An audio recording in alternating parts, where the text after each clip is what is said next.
নমস্কার, ক্যালকাটা নিউজে আপনাদের স্বাগত। দিনভর নানান খবর, সেই খবরের মাঝে আমরা সিএন একটা বিষয় অত্যন্ত গুরুত্ব দিই।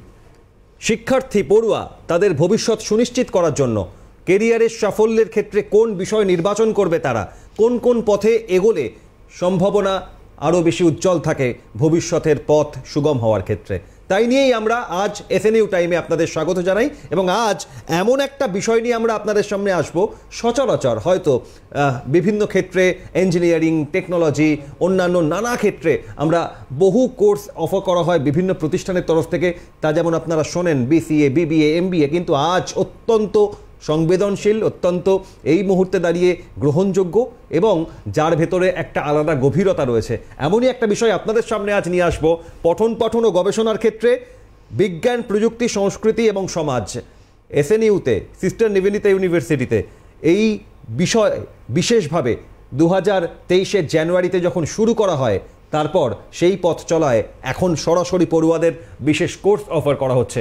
তাই নিয়েই আজ আমার সঙ্গে এসএনইউ টাইমে হাজির হয়েছেন বিশিষ্ট অতিথি, যাকে আমরা পেয়েছি, তার কাছ থেকে বিস্তারিত জানবো। এই মুহূর্তে সিএনএর দর্শক যারা সরাসরি রয়েছেন, যারা ভাবছেন কি করবেন, বিভিন্ন রকম উচ্চ মাধ্যমিক, সমসাময়িক বিভিন্ন কোর্স কমপ্লিট করার পর অনেকেই ভাবেন যে এরপর কোন পথে কোনো প্রয়োজন, তাদের ক্ষেত্রে আজকের এই বিশেষ আয়োজন। আমার সঙ্গে রয়েছেন ডক্টর বুলা ভদ্র, প্রফেসর ডক্টর বুলা ভদ্র, আপনাকে স্বাগত। প্রফেসর ডক্টর বুলা ভদ্র ডিরেক্টর, তিনি ইন্টারডিসিপ্লিনারি স্টাডিজ অ্যান্ড রিসার্চের। তার আজকের এই আলোচনায় প্রত্যেকটা বাক্য, প্রত্যেকটা কথা অত্যন্ত গুরুত্বপূর্ণ আমাদের কাছে, তার কারণ পড়ুয়াদের কথা, শিক্ষার্থীদের কথা মাথায় রেখে আজকে এসএনইউ টাইমে আমরা এই বিষয়টা সামনে এনেছি। প্রফেসর ভদ্র, আমি প্রথমেই জানতে চাইব যে 2023 জানুয়ারি 2018 সিস্টার নিবেদিতা ইউনিভার্সিটির পথ চলা শুরু হওয়ার পর নানা রকম কোর্স অফার এবং গত 7-8 বছরের নজির, গোটা দেশে, দেশের বাইরে পর্যন্ত এই রাজ্যের বিভিন্ন প্রান্তে সফলতার সঙ্গে বহু পড়ুয়া যারা তাদের ভবিষ্যৎ কেরিয়ার তৈরি করেছে। এই নির্দিষ্ট এই গবেষণা কেন্দ্রিক, পঠন কেন্দ্রিক এই বিষয়ে আপনাদের ভাবনা কিভাবে শুরু হলো এবং তারপর এখন কোন পর্যায়ে যদি বলেন। আচ্ছা, এই সেন্টারটা বা গবেষণা কেন্দ্রটা সত্যি সত্যি একেবারেই ইউনিক, যাকে আমরা বলি। এটা ভারতবর্ষের কোথাও নেই। আর আমরা এটা প্রথম শুরু করতে চলেছি কারণ ভারতবর্ষের দুটো জিনিস কম আছে। একটা হচ্ছে ইন্টারডিসিপ্লিনারি স্টাডিজ, অর্থাৎ সমস্ত বিষয় থেকেই যে আমরা জানতে পারি সমাজ সম্পর্কে, সেই জায়গাটা একটু দুর্বল। এবং আমাদেরটা ইন্টারডিসিপ্লিনারি স্টাডিজ, তার কারণ হলো যে কোনো আন্ডার গ্র্যাজুয়েট ডিগ্রি থেকে এটা নেওয়া যাবে। এটা একটা 1 বছরের ডিপ্লোমা কোর্স। আপনারা সবাই জানেন নিশ্চয়ই যে ইউজিসির যে 2020 নেট ন্যাশনাল এডুকেশন পলিসি, সেটাতে ইউজিসি বারবার বলছে যে 4 বছরের বিএ হবে এবং 1 বছরের এমএ। এখন 4 বছরে যারা বিএ পাশ করবে তারা এখনও খুব সম্ভবত বেরোয়নি, 25-26 বেরোতে আরম্ভ করবে। তাদের কথা মাথায় রেখে এবং এখন যারা আছে তাদের কথা মাথায় রেখে আমাদের মনে হয়েছে এরকম একটা 1 ইয়ার ডিপ্লোমা তাদেরকে শুধুমাত্র ইকুইপ করবে না, তুলে ধরবে না জিনিসটা, তাদের চাকরি পেতে সুবিধে হবে। কারণ এখনকার সময়টা হলো অ্যাকচুয়ালি কিছু একটা বিশেষত্বর সময়, বা বলতে পারেন যে অনেকগুলো বিষয় কিছু জানা। প্রফেসর ভদ্র, একেবারেই এখানে আমি সংযোজন করে যদি বলি যে সিলেবাসের বাইরে গিয়েও মার্কেট রেডি হতে হবে, অর্থাৎ বাজারের চাহিদা অনুযায়ী একজন পড়ুয়াকে আরও সমৃদ্ধ করার ক্ষেত্রে এই নির্দিষ্ট কোর্স অত্যন্ত গুরুত্বপূর্ণ। আমরা সরাসরি আপনারা যারা দেখছেন, কোনো প্রশ্ন থাকলে এবং আজ এই বিজ্ঞান, প্রযুক্তি, সংস্কৃতি, সমাজ, গবেষণা সংক্রান্ত এই বিশেষ কোর্স, ডিপ্লোমা কোর্স, যার বিষয়ে যাবতীয় প্রশ্নের উত্তর পাবেন, সরাসরি ফোন করতে পারেন 6292242321, 6292242321 অথবা 6292242319 নাম্বারে। প্রফেসর ভদ্র, আমি এখান থেকেই একেবারে এই আন্তঃবিভাগীয় অধ্যয়ন এবং গবেষণা, যদি আমি বাংলায় বলি এই বিষয়টা সম্পর্কে, ঠিক কি কোন পর্যায়ে এসে কেন পড়ুয়ারা এটা নিয়ে পড়বে এবং কোন কোন যোগ্যতা, ক্রাইটেরিয়া থাকলে এ বিষয়ে ভর্তি হতে পারবে যদি বলেন। যোগ্যতাটাকে বলে নিই, যে কোনো সাবজেক্টে আন্ডার গ্র্যাজুয়েট ডিগ্রি হলেই হবে, যে কোনো সাবজেক্টে। যদি অনার্স থাকে ভালো কথা, না হলেও কোনো অসুবিধে নেই। কারণ এটা হচ্ছে এমন একটা প্রক্রিয়া, যে প্রক্রিয়ায় অবশ্যম্ভাবীভাবে সে জেনে যাবে এই আন্তর্জায়গাগুলো।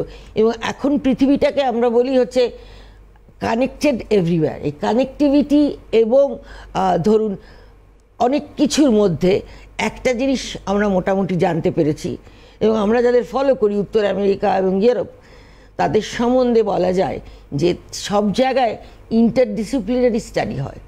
তার মানে হচ্ছে শুধুমাত্র একটা বিষয় পড়লেই আপনি ঠিকমতো পারবেন না। ধরুন আমি একটা খুব সাধারণ উদাহরণ দিই। একজন ডাক্তার যখন রুগীকে দেখেন, তিনি একটা ওষুধ খেতে বললেন, কিন্তু সেই ওষুধটা অ্যাফোর্ড করতে পারবে কি না, বাড়িতে তার সঙ্গে কি পুষ্টি দরকার বা সে তার কি জীবনযাত্রা দেখেন না। তাহলে কি হয়, অনেক সময় ওষুধটা কাজে লাগে না। কিংবা ধরুন আপনাদের জায়গায়, সাংবাদিকতার জায়গায় আপনারা যখন ঘূর্ণিঝড় রিপোর্ট করছেন, তখন কিন্তু তারপরেও আপনাদের কাজ থাকে যে কতগুলো লোক ঘূর্ণিঝড়ে হারিয়েছে, কতজন লোক বাড়ির আশ্রয়স্থল হারিয়েছে, কারা না খেতে পেয়ে মরছে, কাদের সামান্য খাবার আছে।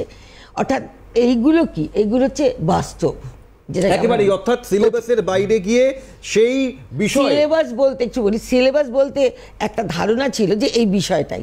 এখন 50 বছর হলো, গত 50-এর বেশি হলো, যে সিলেবাস বলতে ওরম বোঝায় না।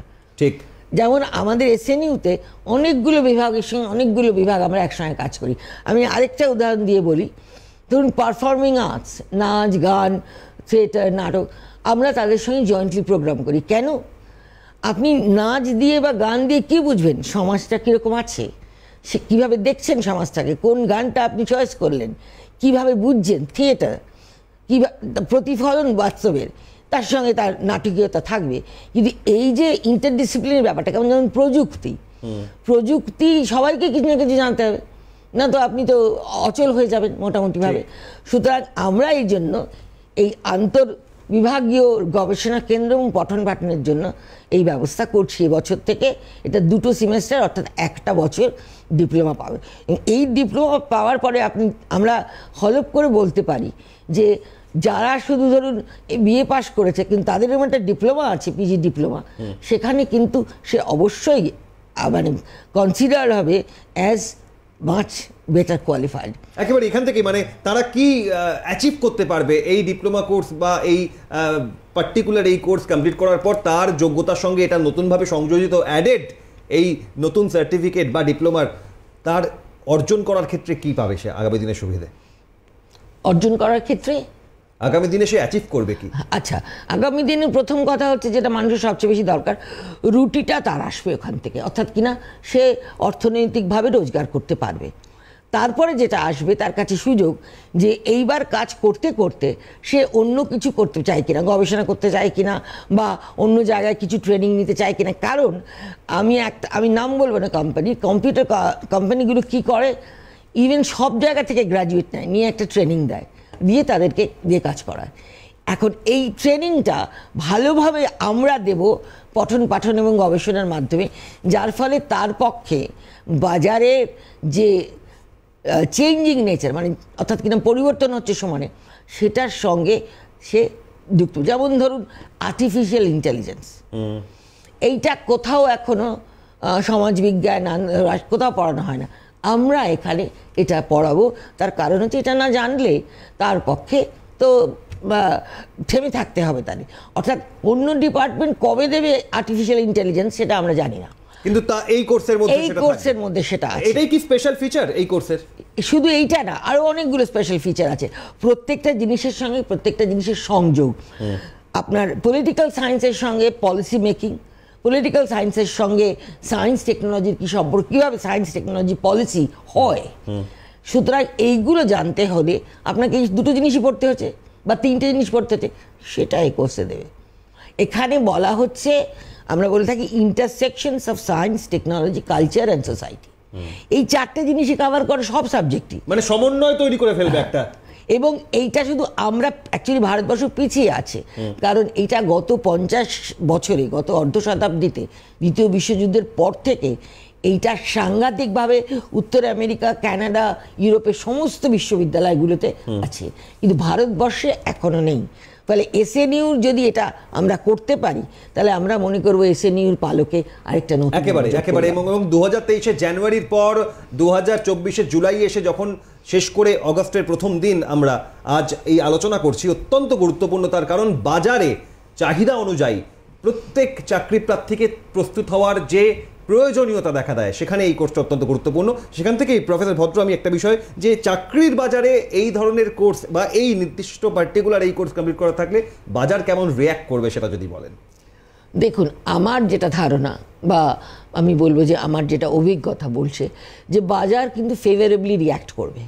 তার কারণ আপনি যে সাবজেক্টই পড়ুন, আপনি মোটামুটি যদি কম্পিউটারের এবিসি না জানেন তাহলে আপনি এখন চাকরি পাবেন না। এইখানে কিন্তু সবকটার এবিসির ওপরে দিয়ে দেওয়া হচ্ছে, বলা হচ্ছে পিজি ডিপ্লোমা, এবং ইউজিসি এইটাই বারবার ন্যাশনাল এডুকেশন পলিসিতে বলেছে যে একটা এমন ডিপ্লোমা হবে যে স্কিল ট্রেন করবে। অ্যাট দ্য সেম টাইম আপনি জানলেন একসঙ্গে যে কি পড়তে হয়, কেন পড়তে হয়।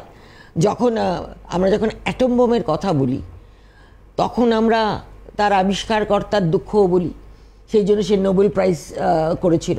অর্থাৎ এই যে একজনের সঙ্গে একজনের সম্পর্ক অঙ্গাঙ্গিভাবে জড়িত, সেইটা বুঝলে পরে বাজারের যে কোনো জিনিস সে অ্যাকচুয়ালি আরও এগিয়ে যেতে পারবে।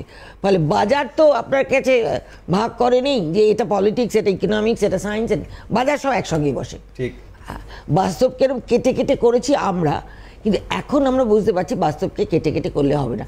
আমরা কি বলি বিশ্বায়নের যুগে কানেক্টেড ওয়ার্ল্ড, অর্থাৎ আমরা এমনভাবে কানেক্টেড প্রত্যেকের সঙ্গে প্রত্যেকে যে আমরা এরকমভাবে কিছু নতুনভাবে করতে পারবো না। অর্থাৎ সেই কারণে আমাদের কানেক্টেড ওয়ার্ল্ডের যোগ্য হতে হবে। এবং একটু আগেই আপনি যেমন বলছিলেন যে এই কোর্সে প্রফেসর ভদ্র যে ভর্তি হওয়ার ক্ষেত্রে কি যোগ্যতা প্রয়োজন, তার সঙ্গে একই যারা পড়ুয়ারা দেখছেন, অভিভাবকরা দেখছেন, একটা বিষয় থাকে তাদের জানার যে বিভিন্ন শিক্ষা প্রতিষ্ঠান নানা রকম কোর্স অফার করে। কোর্স ফি সার্বিকভাবে কতটা ব্যয়বহুল, এই বিষয়ে যদি একটা ধারণা দেন। দেখুন, মোটামুটিভাবে শিক্ষার ক্ষেত্রে কেন্দ্রীয় সরকারের যে অনুদান ছিল সেগুলো প্রায় বন্ধ হয়ে গেছে, একমাত্র কেন্দ্রীয় সেন্ট্রাল ইউনিভার্সিটি ছাড়া। আর এটি একটি প্রাইভেট ইউনিভার্সিটি, সুতরাং এখানে কিছুটা না করলে তো জিনিসটা হবে না। ফলে তা সত্ত্বেও খুব কম ফি রাখা হয়েছে প্রথম বছরে, একটা সেমেস্টারে 20,000, আরেকটা সেমেস্টারে 20,000, 40,000। এখন তো স্টেট ইঞ্জিনিয়ারিং কলেজের সেমেস্টারে 70,000। ঠিক ঠিক, সুতরাং সেই তুলনায় আমরা অনেক কম রেখেছি। আমরা অনেক এক্সপার্টস পাবো, যেমন ধরুন আমরা South Africa, Chile, Italy, North America, এদের থেকে বিভিন্ন এক্সপার্ট দিয়ে, এটা তো হাইব্রিড মোডে হবে, অর্থাৎ অনলাইন অ্যান্ড অফলাইন বোথ, সেখান থেকে তাদের এক্সপার্টিসটা নেব। ফলে এইটা একটা এমন ডিপ্লোমা হবে, আশা করব যে ভবিষ্যৎ দিনে এটা আমরা লিডার হব এবং আমরা দেখাতে পারবো যে কি করে এটা করা যায়। এবং এইখানে প্রযুক্তির জন্য গুরুত্বটা বুঝে দেখুন, প্রযুক্তির জন্য আমরা বিশ্বের সারা জায়গা থেকে লোককে আনতে পারছি, অথচ সামান্য দক্ষিণায়। একজন লোককে যদি আসতে হতো, এসে পড়াতে হতো, সাংঘাতিক ব্যাপার হতো, কিন্তু সে তার নিজের কমফর্টে থেকে আমাদের ছাত্র, এবং আমাদের ছাত্রছাত্রীরা যদি মনে করে যে হাইব্রিডে যাবে, অনলাইনে যাবে, কেউ কেউ অফলাইনে, আমাদের কোনো অসুবিধা নেই। একেবারে একেবারে। এবং এক্ষেত্রে দাঁড়িয়ে আমি এই কোর্সের অন্তর্ভুক্ত ফার্স্ট সেমিস্টারে সার্টিফিকেট কোর্সে parenting, child rights, child certificate course, এটা আলাদা। এই বিষয়টা যদি একটুখানি ক্লিয়ার করেন। আচ্ছা, আরেকটা সার্টিফিকেট কোর্স আমরা অফার করছি এখন থেকে। আমরা অনেক দিন আগেই ভেবেছি, কিন্তু এই লকডাউন ইত্যাদির জন্য একটা সমস্যা হয়েছিল। আমাদের দেশে, আমি একটু ব্যাকগ্রাউন্ডটা বলে নিই, আমাদের দেশে একটা মজা আছে। আমরা মনে করি যে জন্ম দিলেই আমরা জানি বাচ্চাকে কী করে মানুষ করতে হবে, কিন্তু মজাটা হচ্ছে তা কিন্তু নয়।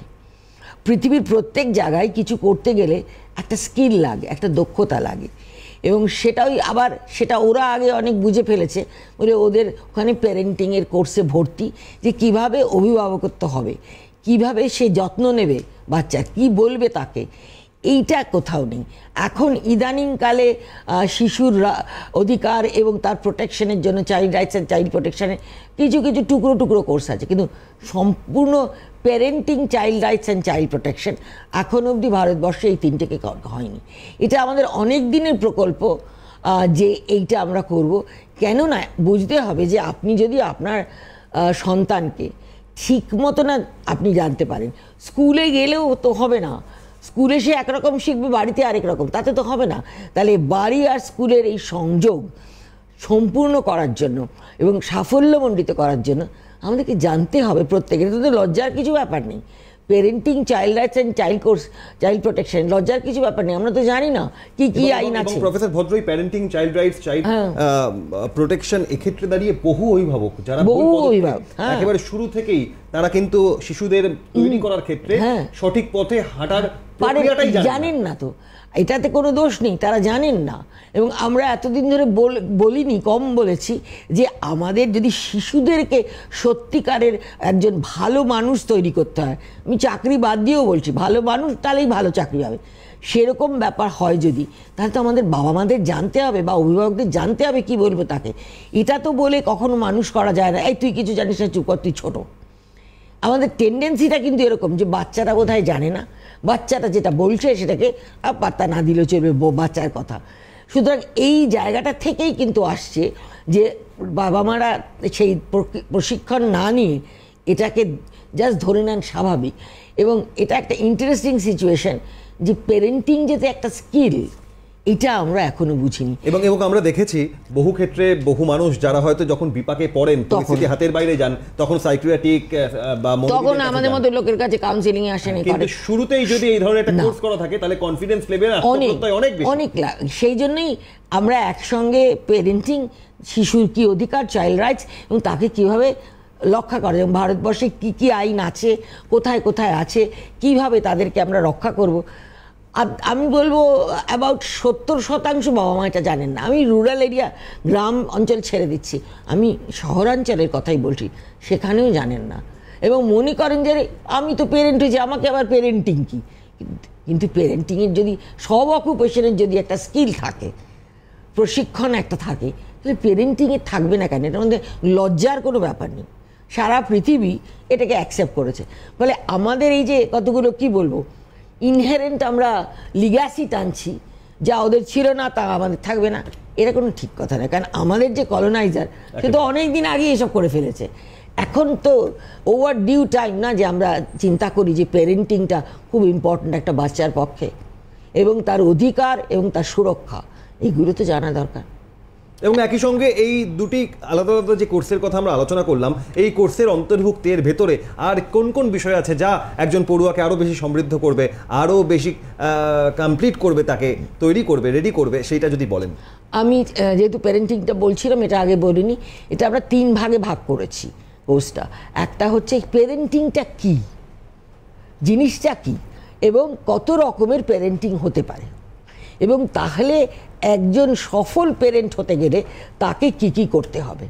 অর্থাৎ একটা এই কোর্সটার মধ্যে এই 3টে হচ্ছে ইম্পর্টেন্ট কোয়েশ্চেন। এইবার আমরা যদি চাইল্ড রাইটসে যাই, এটা হলো প্যারেন্টিং। এবার চাইল্ড রাইটসে যাই, সেখানেও কিন্তু আমাদের জানতে হবে অ্যাকচুয়ালি শিশুদের কি কি অধিকার আছে, শিশু কাকে বলে তার একটা সংজ্ঞা আছে, কখন শৈশব, কখন শৈশব নয়, এবং কখন কৈশোরে প্রবেশ করছে এবং কৈশোর থেকে যৌবনে। চাইল্ড রাইটস তার ফলে কী কী দাঁড়াচ্ছে ধারণা নেই কোনো। আর তারপরে কি দাঁড়াচ্ছে যে এই পেরেন্টিংটা চাইল্ড রাইটস বেস্ট পেরেন্টিং হবে। অর্থাৎ বাবা মারা জানবে, বাবা মারা জানবে তার ছেলে মেয়েদের রাইট কি, এবং এই কথা বলবে না যে আমি যা বলছি শোনো, এর চেয়ে ভুল কথা আর হয় না। মানে আমি যা বলছি শোনো কোনো তর্ক না করে, মানে কি আপনি একটা বানাচ্ছেন, ইনঅ্যাক্টিভ একটা প্যাসিভ ইন্ডিভিজুয়াল করছেন। এবং আগে তাই ধরা হতো যে শিশুরা হচ্ছে প্যাসিভ ইন্ডিভিজুয়াল, অর্থাৎ তাদের ওরকম কোনো ধারণা নেই, আমরা ধারণা দেবো তবে। এটা সবচেয়ে ভুল ধারণা। এবং শিশুর সঙ্গে যে বন্ধুর মতো মিশতে হবে, অর্থাৎ শিশুর চাইল্ড ইজ এ পার্টনার, এইটা বুঝতে হবে। আমরা এগুলো বুঝি না, সেই কারণেই আমাদের শিশুরা খুব বেশি অসুরক্ষিত। ভারতবর্ষেতে চাইল্ড অ্যাবিউজ অত্যন্ত বেশি, ভারতবর্ষে 1 বা 2 নম্বরে থাকে। এই কথা বললে তো হবে না, আমরা বুঝি তাহলে এরকম ঘটনা ঘটছে কেন। সুতরাং সেই জায়গাগুলো, আইনের জায়গাগুলো, অধিকারের জায়গাগুলো এই কোর্সটা সব জানিয়ে দেবে। এবং এই প্রবণতা রক্ষার ক্ষেত্রে এই কোর্সই একমাত্র, এটাকে যদি বলেন হ্যাঁ এক্সটেনশন রিসার্চ বা এক্সটেনশন প্রোগ্রাম ইউজিসি, বা ধরুন এটাকে অ্যাওয়ারনেস জেনারেশনে বলতে পারেন। তার কারণ হচ্ছে এইটা নিডে যে সচেতনতা আসবে যে কোনো লোকের, সেই সচেতনতার কিন্তু দুর্মূল্য হবে সেটা, অর্থাৎ মূল্যহীন। এত সচেতন হবে যে সত্যিকারে, দেখুন আমরা সবাই ফ্যামিলি রাখতে চাই, পরিবারকে আমরা চাই না ভাগ ভাগ, কিন্তু আমরা ভাগ ভাগ হতে আরম্ভ করেছি। এটা তো জানা দরকার যে কী করে সেখানে সুসম্পর্ক থাকা যায়। যেমন আমরা রেগুলার পড়ি যে বাবা মাদেরকে ওল্ড এজ হোমে পাঠানো হচ্ছে, তারা খুব দুঃখ পাচ্ছেন, তাহলে সেখানটাও তো বুঝতে হবে। বলে এই পেরেন্টিংটা জানলে কিন্তু অনেকটা সুরাহা হবে। আর অবশ্য যে জানবেন তার সদিচ্ছার উপরে নির্ভর করে। তিনি একটা কোর্স করলেন, দেখিয়ে দিলেন, সেটা নয়, সেটা একেবারেই নয়। আর আমি এবার সায়েন্স টেকনোলজিটা একটু বলি। এটা খুবই এগিয়ে থাকা একটা কোর্স, অর্থাৎ আমরা এতদিন করিনি, কিন্তু এখন আমরা মনে করি যে সমাজ বিজ্ঞান, প্রযুক্তি ও সংস্কৃতি, এই তিনটের যদি আন্তঃসম্পর্কগুলো আমরা না বুঝি, তাহলে কিন্তু আমরা না ভালো সায়েন্টিস্ট হতে পারবো, না ভালো টেকনোলজিস্ট, না ভালো প্রফেসর ভদ্র, আমি আপনার কাছে জানতে চাইবো, এই বিজ্ঞান, প্রযুক্তি, সংস্কৃতি, সমাজ, তাদের মধ্যে একটা সমন্বয় রেখে একটা ডিপ্লোমা কোর্স, এই ভাবনা এসএনইউ যে ভেবেছে, নজিরবিহীন তো, তার কারণ এখনো পর্যন্ত সারা ভারতবর্ষে কোথাও নেই। একেবারে এই জায়গা থেকেই বোঝার চেষ্টা করছি যে ভারতের প্রথম sister Nivedita university, national education policy 2020 পরে একটা মাত্র আইআইটি, যোধপুর আইআইটি এখন অবধি আপনার একটা নতুন এমএসসি দিচ্ছে, সেটা কি ডিজিটাল হিউম্যানিটিস।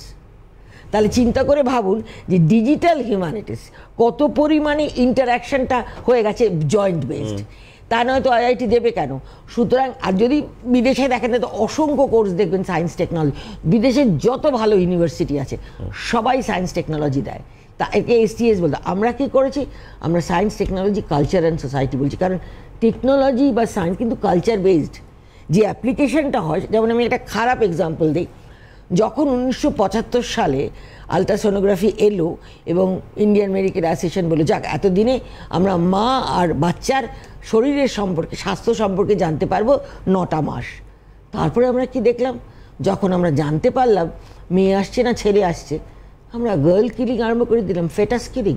ইন্ডিয়া হাইস্ট চলে গেল ফোর্টিসাইডে। বাট এইটা মাথায় রাখতে হবে যে প্রযুক্তি কিন্তু খারাপও হতে পারে, ভালোও হতে পারে, সেটা কিভাবে অ্যাপ্লাই করছি তার জন্য কিন্তু ধারণা থাকা দরকার। সেই জন্য আমরা করেছি কি, এরকম 2টো কম্পালসারি কোর্স রেখে বাকি আমরা একগাদা অপশনাল কোর্স দেবো। যেমন আমি একটা বলি, gender science and technology, children science and technology, public policy and technology এবং performing arts and society and technology. কারণ ধরুন পারফর্মিং আর্টসগুলো টেকনোলজির জন্য অনেকটা পরিবর্তন হয়ে গেছে। এই যে উনি আমাকে বলছেন যে যা যা আলোচনা হবে আমরা লিঙ্ক পাঠাতে পারবো। আমরা যখন সেমিনার করি আমরা কি বলি, এই ফেসবুক লাইভটা যেন হয়। প্রচুর লোক ফেসবুক লাইভে, আজ থেকে 5 বছর বা 7 বছর আগে আমরা ভাবতে পারতাম না যে আমি বাড়ির মধ্যে বসেই সব কিছু কিন্তু মোটামুটি জানতে পারছি, শুনতে পারছি। এটা একটা অসাধারণ। সেই কারণে এইটা আরও ভালো করে বুঝিয়ে দেবে যখন এই কোর্সটা চলবে হাইব্রিড মোডে, অর্থাৎ অনলাইন অ্যান্ড অফলাইন বোথ। তার ফলে হচ্ছে কি, যে 2টো গ্রুপকেই আমরা পাচ্ছি অভিজ্ঞতা সমৃদ্ধ। এরাই তো ভবিষ্যৎ দিনে আবার আসবে এগুলো পড়াতে। আমরা শুরু করছি জিনিসটা, এরাই ভবিষ্যৎ দিনে, এদেরকেই আমরা আবার চাকরি দিতে চাইবো, যদি জব কথাটা ইউজ করি, চাকরি কথাটা। কারণ এরা বুঝতে পারে, জানে যে যদি যে কোনো সমাজে কোনো যখন কিছু ঘটে, সেইটা বিজ্ঞান প্রযুক্তি আলাদা আলাদা না, বিজ্ঞান প্রযুক্তি এবং সমাজ এবং সংস্কৃতি একসঙ্গে মিলে। ফলে যতক্ষণ আমরা গার্ল চাইল্ড কিলিং হয়েছে, প্রচুর আন্দোলন হয়েছে, এখন খানিকটা কমে গেছে। এবং এখন কি হয়েছে, আইন হয়েছে যে you can't know the sex of the baby, আপনি বাচ্চার লিঙ্গ জানতে পারবেন না, এটা বাইরে। তাই বলে কি হচ্ছে না? হ্যাঁ হচ্ছে, কিন্তু তার সত্ত্বেও অনেকটা ইমপ্রুভমেন্ট হয়েছে। ব্যাপারটা হচ্ছে উন্নতি বা সামাজিক পরিবর্তন তো একসঙ্গে হয় না, গোটা ফলের মতো নয়, এটা একটু একটু করে হয়। সুতরাং একটু একটু করে কিন্তু আমরা এখন প্রসিড করছি towards better girl child ratio. একেবারে অর্থাৎ এইগুলোই হচ্ছে মানে প্রযুক্তি এবং বিজ্ঞানের অবদান, সেই সঙ্গে সংস্কৃতি এবং আমাদের মনন, যা দিয়ে আমরা সমাজটাকে বেটার করতে পারি। দেখুন, পড়াশোনার একটাই উদ্দেশ্য, যাতে আমার চারিপাশটা করে উন্নতি করতে পারি। একেবারে। প্রফেসর ভদ্র, 2022 ডিসেম্বরে প্রথম এস্টাবলিশমেন্ট এবং 2023 জানুয়ারি থেকে কাজ শুরু, তারপর 2024 অগস্টে এসে যখন এই কোর্স অফার করা হচ্ছে, এই কার্যক্রমটা সম্পর্কে যদি একটু বলেন দর্শনার্থী। আচ্ছা, এই কার্যক্রমটা আমরা প্রথমে 2টো জিনিস করব ঠিক করি। একটার নাম আমরা দিয়েছি আড্ডা বৈঠক। কেন দিয়েছি এক লাইনে, সিস্টার নিবেদিতা ইউনিভার্সিটি, তো এটা সিস্টার নিবেদিতা যখন ইংল্যান্ডে ছিলেন তখন সেসবি ক্লাব বলে একটা ক্লাবে সমস্ত বিদ্যুৎজনেরা পার্টিসিপেট করতেন, সমস্ত বিদ্যুৎজনেরা, এবং সেখানে বিরাট বিতর্ক হতো, সাংঘাতিক রকমের মানে নতুন জিনিসের কথা হতো, জ্ঞানের স্ফুরণ হতো। আমার মনে হয়েছিল যে এরকম একটা জিনিস আমরা করতে পারি, তাই আমি তার নাম দিয়েছিলাম আড্ডা বৈঠক। অর্থাৎ আড্ডা হবে কিন্তু অনেক ভেরি স্পেশালাইজড এবং ভালো ইন্টার রিলেশনশিপ নিয়ে, এবং সেই থেকে আমরা এখন অবধি 16 মাসের 16 নয় 18 প্রায় ধরুন, তার মধ্যে আমরা 12টা আড্ডা বৈঠক করেছি, ভীষণভাবে সাকসেসফুল সেটা। আর ফ্যাকাল্টি ডেভেলপমেন্ট প্রোগ্রাম করেছি 4টে, আর ইন্টারঅ্যাক্টিভ ওয়ার্কশপ, অর্থাৎ আমরাই একজন বক্তৃতা দিয়ে গেল তারপরে হয়ে গেল আর বাকি লোক ঘুমোচ্ছে, এসব কিছু নেই। একেবারে ইতিমধ্যেই জানাই যে একের পর এক দর্শক যারা ফোন করছেন এবং তারা সরাসরি এই কোর্স সম্পর্কে জানতে বিশ্ববিদ্যালয়ের সঙ্গে যোগাযোগ করবেন, তারা জানাচ্ছেন আপনাদের একেবারেই সম্পূর্ণ অফিস আওয়ারে যে কোনো সময় এ বিষয়ে জানার জন্য ফোন করে বিস্তারিত জানতে পারবেন। তার আগে প্রফেসর ভদ্রের কাছ থেকে যা জানাচ্ছি আপনাদের সামনে, এবং গোটা দেশেই প্রথম সিস্টার নিবেদিতা ইউনিভার্সিটি যে উদ্যোগ নিয়েছে, এখান থেকে দাঁড়িয়ে একেবারে প্রফেসর ভদ্র, যারা পড়ুয়ারা এই ডিপ্লোমা বা সার্টিফিকেট কোর্স করতে আগ্রহী বা তাদের কাছে একটা স্বচ্ছ ধারণা তৈরি হলো, তাদের উদ্দেশ্যে কি বার্তা দেবেন? দেখুন, আমি বলবো যে ট্র্যাডিশনাল তো আপনারা এতদিন পড়েছেন, ঠিক আছে, আমরা তো ওই জন্য বলেছি একটা বিএ ডিগ্রি আলে। এইবার আপনারা একটু ভাবুন যে নতুন জিনিস কি করে জানা যায়। আচ্ছা, এক মিনিট, আমরা একটু আসবো। একজন দর্শক বন্ধু অনেকক্ষণ ধরে অপেক্ষা করছেন, অনেকেই ফোন করছেন পরপর। নমস্কার, স্বাগত, বলুন। যোগাযোগ বিচ্ছিন্ন হলো, পরবর্তী সময় আবারও করতে পারবেন, নাম্বার সরাসরি স্ক্রিনে রয়েছে। হ্যাঁ, প্রফেসর ভদ্র। বলুন। ও আচ্ছা, প্রশ্ন শোনা যায়নি। আমি যেটা বলতে চাইছি সেটা হচ্ছে আমাদের চারিপাশটা না সবসময় চেঞ্জ করছে। একজন দার্শনিক বলেছিলেন যে কি থেমে থাকে না, সেটা হচ্ছে সময় এবং সমাজ সবসময় চেঞ্জ করছে। ফলে আমাদের কি করতে হবে, তাদেরকে বোঝার জন্য কতগুলো প্রশিক্ষণ নেওয়া দরকার, এটা তার মধ্যে একটা। এখানে আপনি বিজ্ঞান সম্বন্ধেও জানছেন, প্রযুক্তি সম্বন্ধে জানছেন, সংস্কৃতি সম্বন্ধে জানছেন, এবং তার মিলেমিশে কিভাবে তৈরি হচ্ছে নতুন সমাজ। এই যে আমরা বলি না আজকালকার বাচ্চারা তো শুধু মোবাইল দেখে, আজকাল বাচ্চারা বই পড়ে না। আরে বাবা, আজকাল তুমি যখন ছোট ছিলে তখন তুমি তো রেডিও শুনতে নাকি? তোমার বাবা মা তো রেডিও শুনতো না, তো কী হয়েছে তাতে? এবার তাহলে বুঝুন কেন তারা মোবাইল দেখে, এবার যাওয়ার চেষ্টা করুন সেখানে। আপনারাই তো মোবাইল দেখেন, আপনি এখন যদি বাড়িতে বসে মোবাইল দেখেন তো আপনার বাচ্চা ছেলেটা কেন সেটা করবে না? তাহলে বলুন যে কখন মোবাইল দেখা উচিত, কিভাবে দেখা উচিত। অর্থাৎ এই আসক্তিগুলো ক্রমশ বাড়ছে এবং যা নিয়ন্ত্রণে বাড়বেই, তার সময় হয়তো তার পরিপ্রেক্ষিতে প্রহার, অত্যাচার, এরকম পদ্ধতি, তার কোনো গাইডেন্স নেই, কোনো নির্দেশিকা নেই, তো বাবা মাদের কাছেও নেই এবং যারা পড়াচ্ছে তাদের কাছেও নেই। অনেক সময় টিচাররা বিরক্ত হন, তার কারণ হচ্ছে ছাত্র মন দিচ্ছে না। দাঁড়িয়ে যারা চাকরি প্রার্থী, প্রফেসর ভদ্র, আমার মনে হলো আজকে এই বিস্তারিত আলোচনায় যারা চাকরি প্রার্থী তারা ছাড়াও বহু মানুষ তাদের জীবন বাঁচানোর জন্য এই ধরনের কোর্স করতে পারে। পেরেন্টিং এর কোর্সটার জন্য কিছুই রাখবে না, যে কোনো সময় তারা এই কোর্স করলে আপনি নিতে পারেন, সমৃদ্ধ করতে পারেন। তার কারণ কিছু জিনিসপত্র পড়ার জন্য আপনার একটা শিক্ষার দরকার, আর কিছু না। পেরেন্টিংটা কিন্তু অ্যাকচুয়ালি অত্যন্ত গুরুত্বপূর্ণ সবার কাছে। আর প্রথমটা তো একটা গবেষণা বা একটা এর ব্যাপার আছে চাকরি, কিন্তু পেরেন্টিংটা কিন্তু অসম্ভবভাবে সমস্ত লোকেরা নিতে পারেন। তার কারণ যেখানে যা সমস্যা হচ্ছে এইগুলোতে আপনি অন্তত বুঝতে পারবেন কি করে আপনি নিজে। পেরেন্টিংকে আমরা বলি it's like a silent killer, অর্থাৎ নিঃশব্দে আপনি আপনার সন্তানের থেকে দূরে সরে যাচ্ছেন, সন্তানও দূরে সরে যাচ্ছে, কিন্তু কিছু করতে পারছেন না, আপনি বুঝতে পারছেন না কি হবে। এই যে বোঝাটা, এই বোঝাটা খুব গুরুত্বপূর্ণ আজকের দিনে। অনেক বেশি জটিল হয়ে গেছে সমাজ, আমাদের চারিপাশের যে বাস্তবটা অনেক জটিল, ওই জন্য একটা কিছু দিয়ে বোঝা যায় না, অনেকগুলো কেন্দ্র করে তবে বোঝা যায়। যদি মোবাইল টেকনোলজি শুধু বুঝি তাহলে মোবাইলের ইউজ কি করে বুঝবো, ইউজে যদি না বুঝি তাহলে অ্যাবিউজ কি করে বুঝবো। একেবারে সেই জন্য প্রফেসর ভদ্র, এই কোর্সে ভর্তির সময়সীমা এবং যেহেতু এই কোর্সের অ্যাভেলেবিলিটি সিস্টার নিবেদিতা ইউনিভার্সিটি প্রথম নিয়ে আসলো অন্তত সমাজ বিজ্ঞান প্রযুক্তি সংস্কৃতি ডিপ্লোমা কোর্সের ক্ষেত্রে, তার কতজন একসঙ্গে ভর্তি হতে পারবেন সুযোগ রয়েছে এবং ভর্তির সময়সীমা সম্পর্কে যদি বলেন। ভর্তির সময়সীমা ধরুন এই অ্যাডভার্টাইজমেন্টটা বেরোবে তারপরেই, আর 1-2 দিনের মধ্যে বেরিয়ে যাবে। তো তারপর থেকে আমার মনে হয় পুরো অগাস্ট, দরকার হলে এক্সটেন্ড করা যেতে পারে। এটাতে আমরা রিল্যাক্সিং সিচুয়েশান রেখেছি যেহেতু এটা প্রথম বছর। আর যে কেউ অ্যাটেন্ড করতে পারে, যে কেউ জয়েন করতে পারে তার ইচ্ছে মতো। এখানে এটা পুরোটাই ঐচ্ছিক ব্যাপার। এখানে পড়তেই হবে রে বাবা তাই জন্য আমি করছি এরকম কিচ্ছু নেই।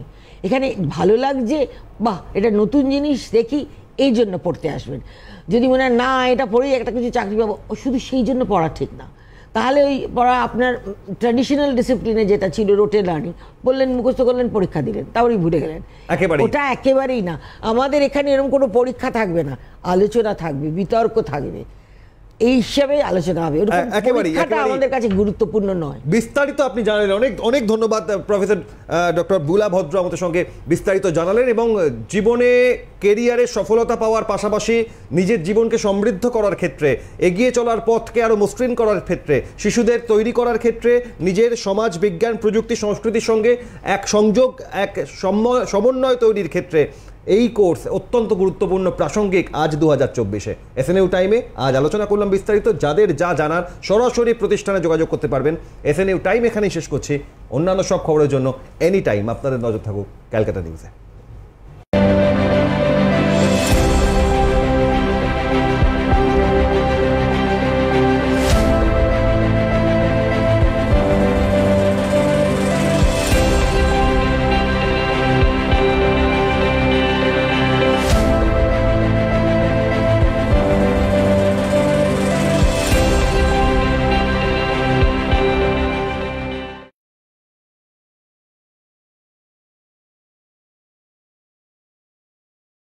CN Flash, title sponsored by Oranges, বিলাটি মিনি বাস স্ট্যান্ডের ঠিক উল্টো